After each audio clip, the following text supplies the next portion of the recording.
bonsoir, welcome. I am your host, Natalie Goyarzu. Canadian news is boring is the name of our show. And guess what? It's not. I'm not sure if you've noticed, but the world is on fire. There is a lot that can unravel in a week, and remarkably this week did not leave a single second untouched. The news around the world has been a lot, is what I'm getting at. But there has been some good news. The astronaut stuck in space for 9 months made a successful and long-awaited return back to Earth. And splashdown, Crew 9 back on Earth.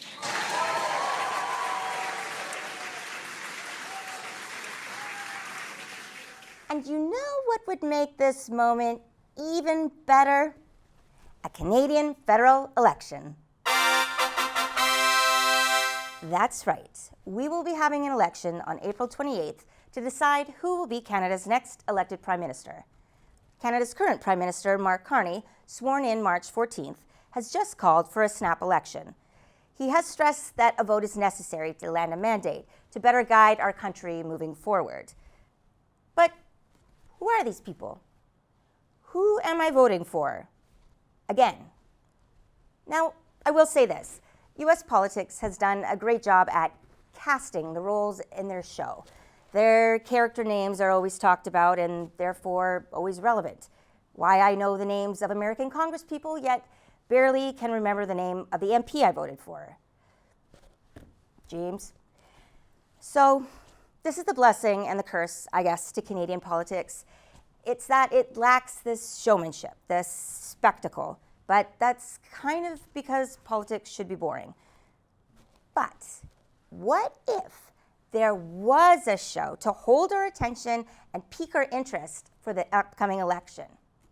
Nothing really quite held energy like those 80s sitcoms of yesteryear. So naturally, it would only make sense to introduce all the party leaders who are about to run for Prime Minister via a classic 80s sitcom.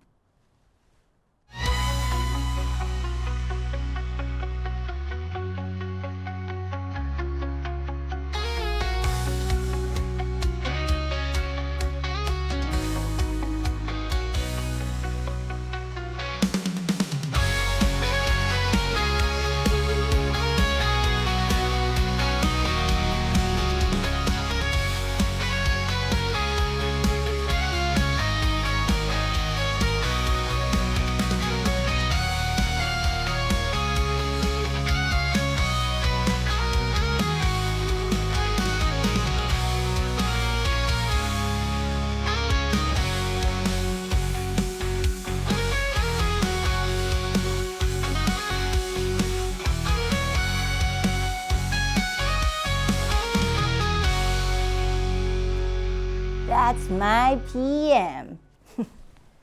So, realistically, there's a good chunk of voters that aren't really engaged with the whole policy thing. Not all, but some. But because we still have a hefty chunk of Canadians hitting refresh on their Facebook and Instagram pages, waiting for the news to come back, we need to boil down our needs. Who's going to represent us? You speak for me? Okay, go. You're also going to be taking over my hypothetical wallet, so don't go crazy, buy what you need, don't feed them after midnight.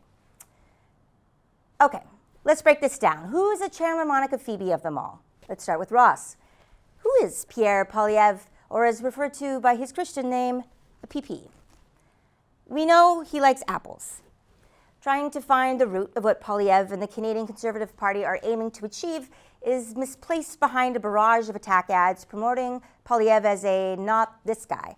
But who is this guy? What will the Conservatives bring to Canada besides not being Justin Trudeau? Well, the Conservatives stand behind a smaller government, smaller immigration into Canada, smaller deficit by cutting spending, but not small everything. According to a post on X, Poilievre is nearly 6 feet. And he just so happens to be a Gemini. The NDP, the new Democratic Party, the roll up your sleeves, we hear you party. Jagmeet Singh has been a leader of the NDP since 2017, and he has not been shy of engaging with Canadians. During the 2021 federal election, Singh went across the country having on-the-ground Jag meet and greets, discussing his party's platforms and introducing himself. The NDP wants to deliver for Canadians, as from their website, to differ from Trudeau. The Supply and Confidence Agreement signed between the NDP and Liberal Party was a historic partnership, ensuring Liberal government, but implementing some NDP voice. The Canadian Dental Care Plan, providing health care for our teeth, had NDP's name written all over it. They stand behind being a party of the worker, pro-union, pro-affordable housing, pro-delivery. And we're talking like same-day delivery. I'm looking forward to the potential NDP Amazon Prime feature. And he's a Capricorn. They're a good kind of bossy. You have to say that to them. The Green Party of Canada. Up until the day Mark Carney called for a snap election, there were two leaders for the party, co-leaders Elizabeth May and Jonathan Pedneau. But who is going to be the representation on the ballot? Which one? Up until the day before the snap election was called, there was no solidified who we're going to vote for from the Green Party. Make a decision. People vote for you. You have seats in the House. Let's go. Okay, we're starting at the bottom. This indecision of this party gets Libra by default. Pedneau may be an Aries, but let's focus here. What is the Green Party? Their initiatives branch beyond what an assumption of a Green Party would do. Yes, they do want to cut fossil fuel pollution. Environment seems to be their thing. But it's the looking forward, the other types of solutions differing from the status quo, specifically in regards to climate change, that is the feature for this party. So, the Bloc Québécois does still want to distinguish itself apart from Canada. With Yves-François Blanchet taking leadership of the party in 2019, they've since chosen to adapt their media branding to favor the word nationalism as opposed to sovereignty. Yet, the language may be sewn a little bit more durable, but yes, this party aims to have Quebec be a distinct society. And if that's your jam, well then here's your guy. Truthfully, I wasn't that familiar with what the Bloc stood for. Perhaps it gets filtered out the more west you get in Canada, as I'm originally a West Coast origin. Did we never have good times? Remember the trip to Catalina, baby? Maybe we just never listened properly. Oh yeah, they also want to implement a law that bans some public sector employees, such as teachers or police officers, from wearing religious symbols at work. So no gold crosses around your neck. That's probably what that means. And he's an Aries. That leaves us with the Liberal Party of Canada, our current party in power with our newest Prime Minister, Mark Carney. But who is this guy? Who is Mark Carney? Well, his resume is quite saturated with finance. He was the former governor of the Bank of England, overseeing the Brexit transition, and he was also the governor of the Bank of Canada, guiding us through the financial crisis of 2008. So he's a finance guy. He also strikes me as a person who would use the word appendix in a sentence and, not the one that bursts. In this limbo period between being sworn in as the Prime Minister and the election on April 28th, Carney has already had to display who he is and how he wants to navigate Canada in this, testy political climate. He is coming out of the gate strong in policies, cutting the carbon tax created from the Trudeau government, and his Canada's strong reaction to the tariffs put on us from the U.S. is part of his cabinet's design for provincial unity, a united front. With aims to drop our own cross-provincial tariffs, a free trade in Canada, as he words it, why have 13 GDPs when you can have one? He also has taken a firm stance with demanding respect from our neighbors from the south, seeming to swim naturally through these waters.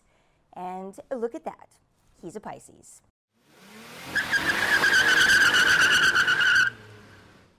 Not sure what wheels came off that bus, but the U.S. is at the part of the high-speed chase where it's just car and frame and sparks. Oh, look at that tire. Yeah, whoa. my goodness. Are we going back on the freeway? Like this? Let's see. Look at all of this. Wow, look at that thing just shred. Oh my! With the temperature around the world raised to an 11, it's hard not to see Canadian news rise to find its volume in the world. But I get it. It's difficult to not talk about American news. As much as you try to go about your day not thinking about it, it's just hovering like this mosquito in the night. You know it's there, and right when you think it's gone, bam, floats its way back into orbit. I also am genuinely wondering, do American politicians not know that we are not on TV, that this isn't a show? When did the rest of the world sign up for this forced TV show that we're made to watch, stuck on loop in a horrible chapter? Gaza Riviera, ICE kidnapping of people, Zelensky in the Oval Office, whatever Elon Musk is doing. This isn't a show, and this makes me gravely concerned that there is a population of Americans out there living in this Truman Show. I mean, do they pause for commercials mid-conversation? And it wouldn't be proper coverage of American news without bringing up that very quiet-spoken Georgia Congresswoman, Marjorie Taylor Greene. In a confrontational exchange between Marjorie Taylor Greene and a Sky News reporter from the UK, when asked about a recent breach of security over war plans released in a group chat on Signal, that is a whole other issue. We need to pin that. It's a mess. Grown adults using emojis, discussing bombing targets in Yemen is just the start. Anybody else? Should the Defense Secretary and the Vice... Wait, what country are you from? From the UK. Okay, we don't give a crap about your opinion and your reporting. Why don't you go back to your country where you have a major migrant problem? Okay, do you care? No. You should care about your own borders. Do you care about American lives being put at risk? Let me tell you something. Do you care about people from your country? What about all the women that are raped by migrants? Do you care about American... No, do you care? Okay, you're do you care about American lives being put at risk?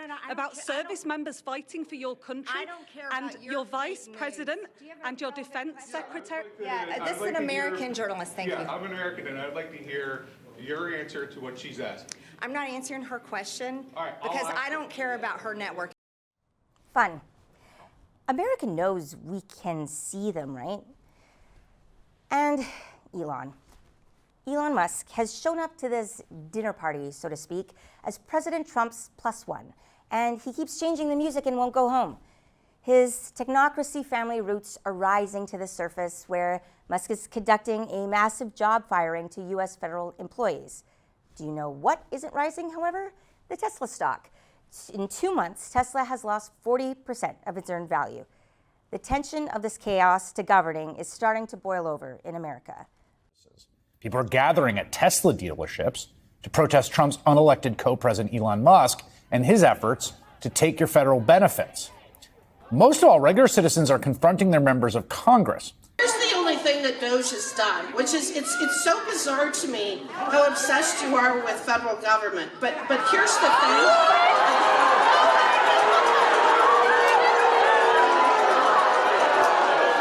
I am furious. Where is Scott Perry? Where's Scott Perry? Where's Scott Perry? Where's Scott Perry? Where's Scott Perry? Where's Scott Perry? Where's Scott Perry? People are mad. On a scale of Kleenex to pitchfork, this is kind of at like a 6, heading to 7 territory. I guess you can only push people so far.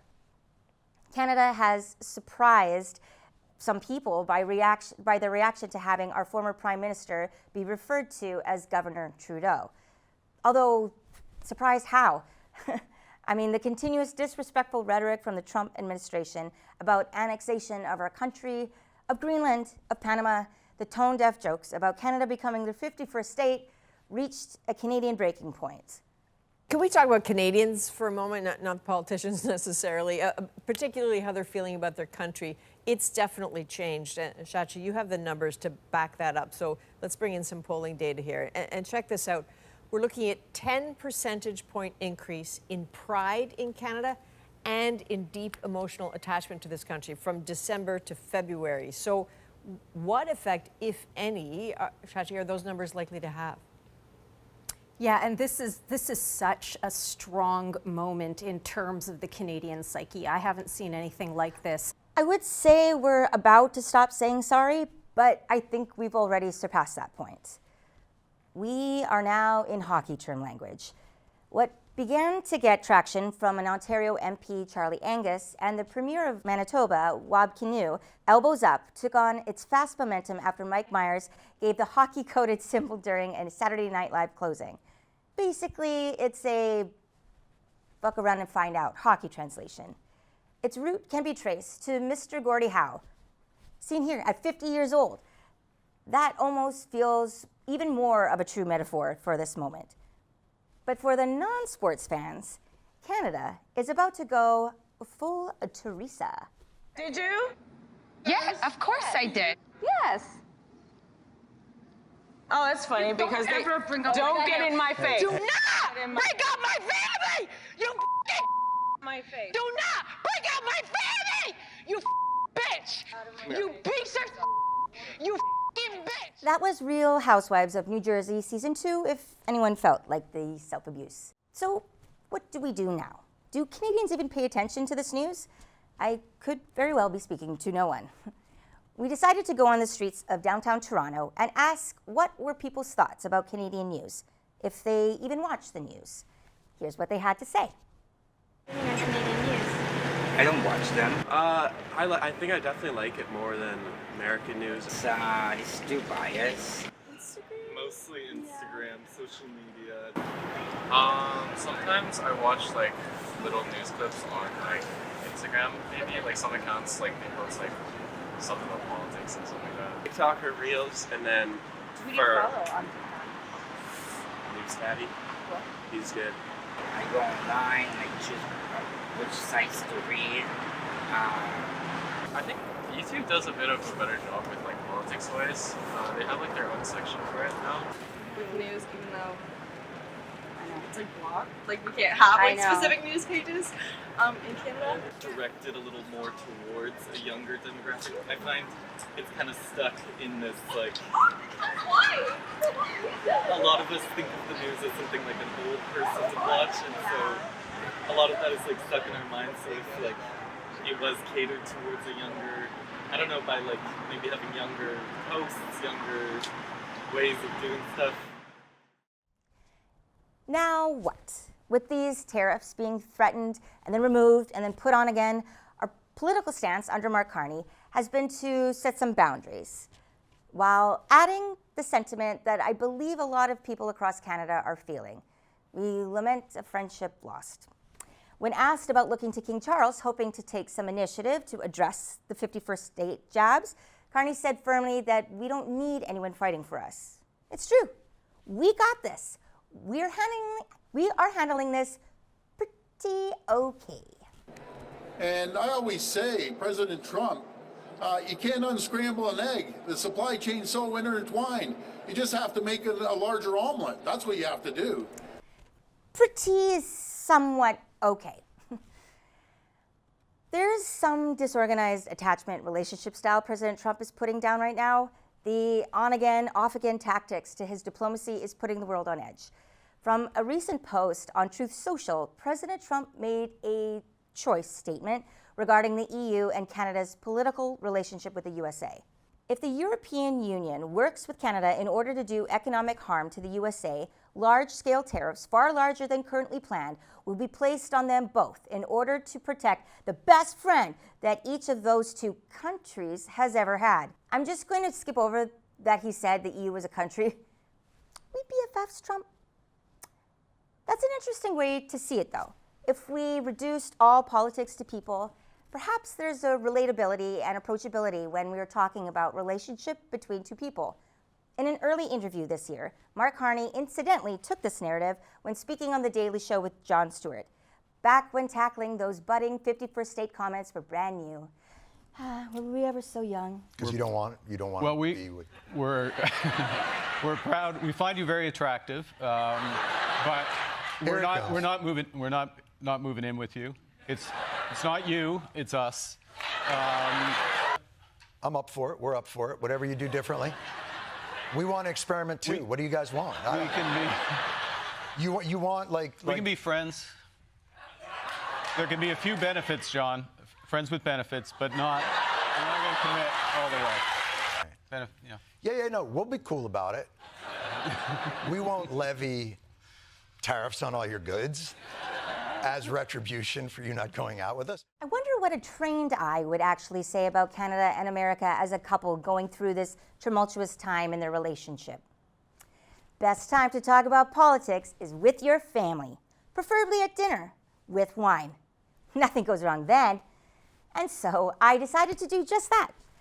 I had an after-dinner moment with my cousin Nina and her husband Jeff, who happens to be a registered clinical counselor. And I brought up the hypothetical. If Canada and America came to you as a couple looking for therapy, how do you think it would go? We went over all the America and Canada couples therapy after dinner in a little segment we call at the table.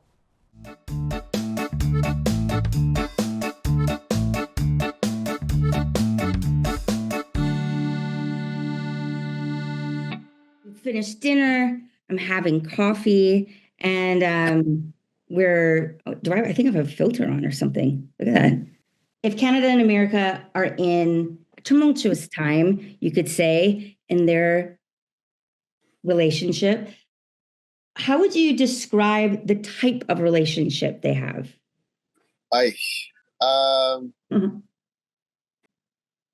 Well, I think at this point it's going quite poorly. It sort of feels like a relationship with a narcissist. Would you say it's codependent? Like, were we in a codependent relationship? I think that there is an element of codependence. I think there was maybe a lack of options on our side. We settled. We settled. Canada has sort of handled this relationship with a narcissist pretty well. Do you think America as a person has always been a narcissist? Oh, yeah.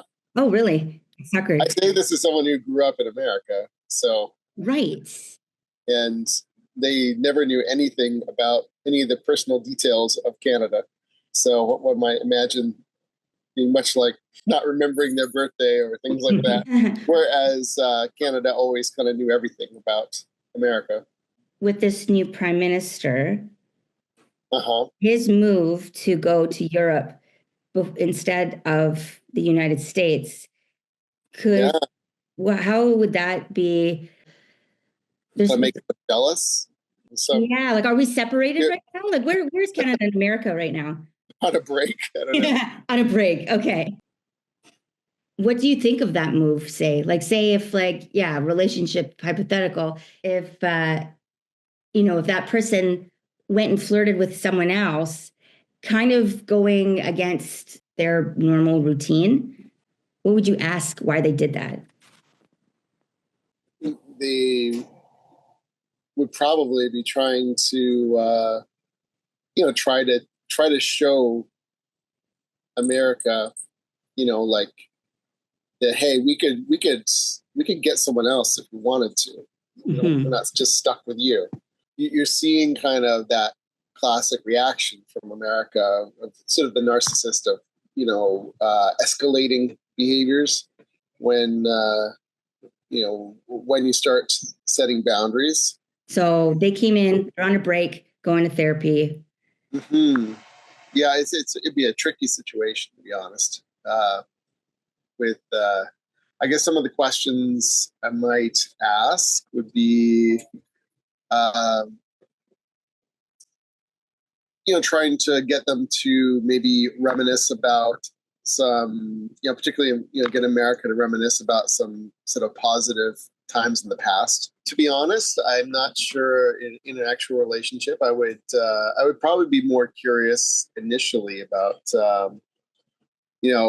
is Canada safe, right? I'd be wanting to make sure that, that there's safety, because, you can't encourage a couple to stay together if if there's potential for, violence or things like that. Yeah. If Canada as a person could try to separate from this type of relationship, how would you advise them and your neighbor? I would say that you got to be careful, because, when you leave a narcissist, that's when you see the most acting out, escalating behaviors. So I think you have to go carefully. I mean, initially with narcissists, you might want to sort of try to gray rock, try to be as bland as possible to kind of make them less interested in you. But I think Canada's been pretty good at that for a long time. What a gift. Like what you see from America is they might start to, gaslight you. They might this, we're going to do that. And then, oh no, I want you back. And then they'll kind of be back and forth with like tariffs or what have you. where does a narcissist go after the next relationship? Are they just condemned to being a narcissist forever? Not always. So, like, are they going to find another country to be a narcissist with? A narcissist is always going to be narcissistic. However, just because they can build self-awareness, that's always going to be their personality style. But once they kind of build that kind of awareness up and they recognize that it causes them problems in their relationships, they can they can make changes so that it doesn't end up causing as many relationship problems. So right now, it seems like it's maybe more on the pathological side, but it doesn't mean that with some therapy, it couldn't be established. Maybe not a marriage. Are we going to look back on this relationship years from now and recognize who we have become from where we once were? That we, Canada, stood up for ourselves? Will there be a day where we may even appreciate what President Trump did for us? As the artist by the name of Christina Aguilera once penned, it makes us that much stronger. Makes us work a little bit harder. It makes us that much wiser. So thanks for making me a fighter. Thank you so much. I'm Natalie Guiarzu. This has been Canadian News is Boring. Until next week with more boring news, elbows up, my friends.